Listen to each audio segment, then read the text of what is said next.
हर व्यक्ति अपने माँ बाप से उम्मीद करता है कि उसके माँ बाप उसके लिए सब कुछ करें, उसको सारी व्यवस्थाएं दें, सारी सुख सुविधाएं दें जो कि वो चाहता है। लेकिन वही बच्चे जब बड़े हो जाते हैं तो ये नहीं सोचते कि जो उनके माँ बाप उनकी इस सुविधाओं को उनको दिलाने में जितना मेहनत और उन्होंने कष्ट उठाया है, उसके लिए उनका क्या दायित्व बनता है करने के लिए। आज मैं आपको एक ऐसा मार्मिक इमोशनल कहानी सुनाऊंगा जो सुन के आपका हृदय जो है पिघल जाएगा और दुख से भर जाएगा कि समाज में ऐसे भी होते हैं और समाज में ऐसे भी लोग रहते हैं। एक बार की बात है कि एक जो आदमी था वो अपनी माँ को लेकर एक मंदिर पहुंचा। मैं कहानी को बी से शुरू करता हूँ, आपको फिर बताऊंगा कि उसका जो शुरुआत थी कहानी की कैसी थी। जब वो मंदिर पहुंचा, उसकी माँ को एक बीमारी थी कि वो भूल जाती थी, उनको कुछ बातें याद नहीं रहती थी। जो अभी थोड़ी देर में किसी को बोला वो दूसरे क्षण वो भूल जाती थी। इवन इंसान को भी पहचानना वो भूल जाती थी। उनको इंसानों का पहचान नहीं था कि ये मेरा बेटा है या मेरी बहू है या बीवी है। तो उस औरत की वही एक लड़का था और उसकी पत्नी थी और उसका बच्चा था। तो वो जब मंदिर लेके गया, मंदिर को उसने अपनी माँ को बैठाया और प्रसाद लेके बोला, ये माँ मैं थोड़ी देर में आ रहा हूँ, फिर आपको लेकर घर चलूँगा। माँ वहाँ मंदिर में बैठ गई। उसके बाद वो लड़का वहाँ पे, माँ वहाँ मंदिर पे बैठ गई और इंतज़ार करती रही, लेकिन कोई नहीं आया।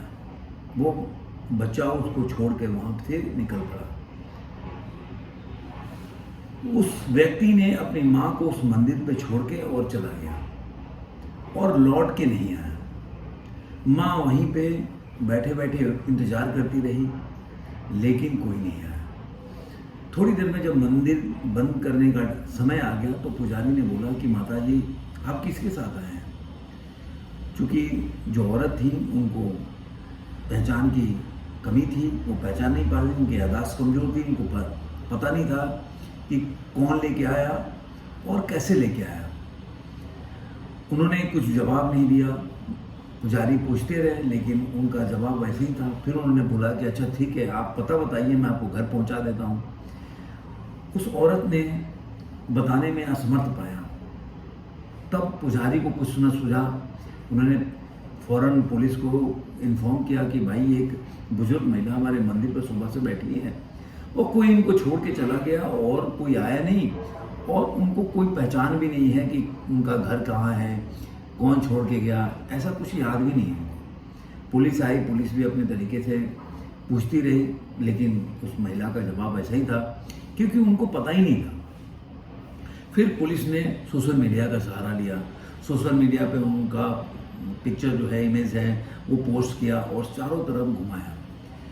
कुछ लोगों ने पहचान के और उनसे संपर्क किया पुलिस वालों से, और उन्होंने बताया कि उस महिला कहाँ के रहने वाली है और उनका पता क्या है।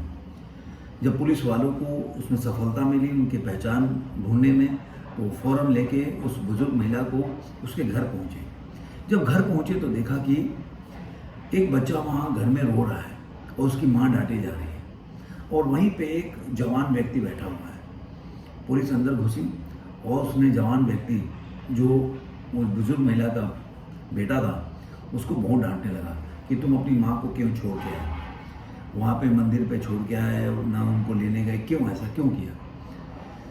बहुत देर तक जब वो व्यक्ति बताने को तैयार नहीं था, वो बहाने बनाता रहा, तब पुलिस सख्ती से पेश कर रही और बोला कि तुमको बताना पड़ेगा, नहीं तो जेल में डाल देंगे।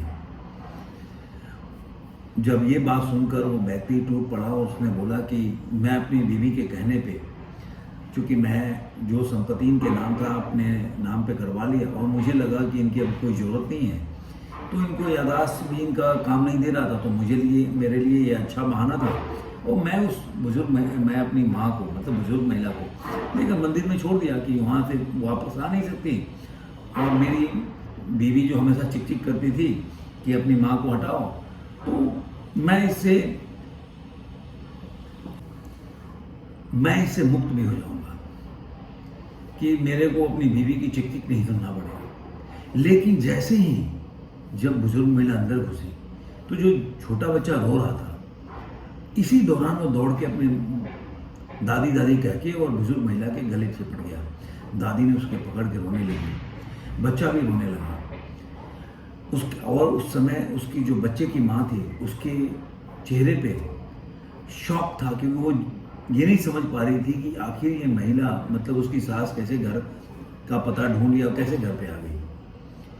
बाद में पुलिस वालों ने बहुत उसको समझाया और डांटा भी कि अगर दोबारा ही ऐसा होगा और अगर बुजुर्ग महिला घर पे नहीं मिली, मैं हमेशा कॉल करेंगे, अगर नहीं मिली तो आप लोगों के ऊपर सख्त कानूनन कार्रवाई की जाएगी। और जाते जाते उस इंस्पेक्टर ने उसके बच्चे से, मतलब उसके बेटे से, बुजुर्ग महिला के बेटे से एक बात बोला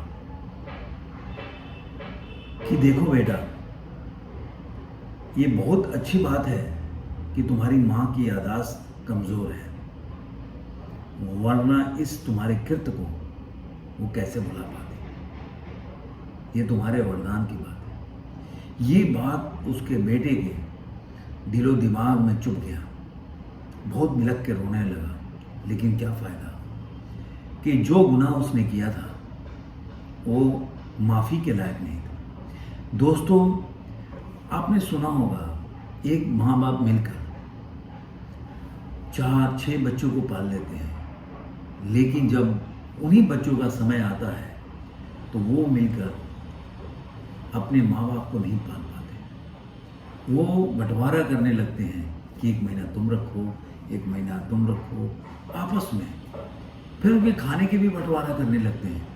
आपने अक्सर ऐसी चीज़ें न्यूज़पेपर में या ऐसे अपने दोस्तों से ऐसी कहानियाँ सुनी होगी या घटनाएं सुनी होगी।